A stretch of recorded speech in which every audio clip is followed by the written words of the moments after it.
Езерскиот град го задушува загаден воздух. Податоците за квалитетот на воздухот кои ги објавува Министерството за животна средина покажуваат енормно загадување на нашата воздушна бања.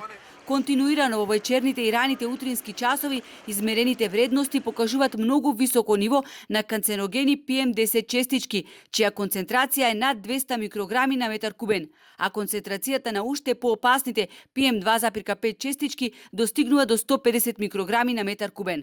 Според охриѓани, една од причините за ваквата загаденост е затоплувањето на домовите, но и гостителските објекти кои користат што ќе стигнат.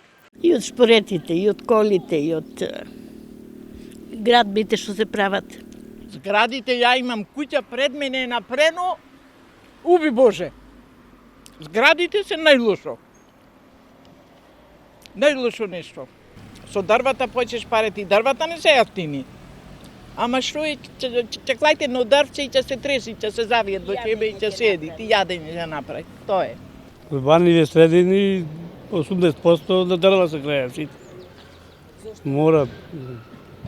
Морат немат пари, немат тоа е скапо е. Скапо е струјата, све е скапо. И сиромашен народ е, не е така.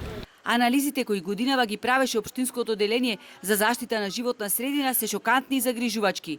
Во Охрид годишно во просек се губат 133 животи заради изложеност на загаден воздух.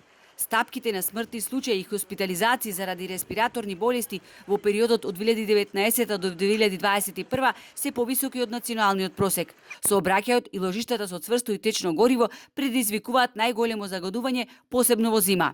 Ако веќе сме го детектирали огромното дрво, затоа што таа е реалноста, ние имаме дури дупло повеќе или 3 пати повеќе во лето оптеретеност и на сообраќај и присуство на жители, па немаме ние проблем со загаденоста, што значи дека дефинитивно е детектиран од страна на експертите начинот на кој што се греат домакинствата и веројатно со една државна стратегија, доколку тоа е стратегијата на државата, затоа сепак ќе мора да поразговараме со представниците на државата, гасификацијата би била едно од решенијата.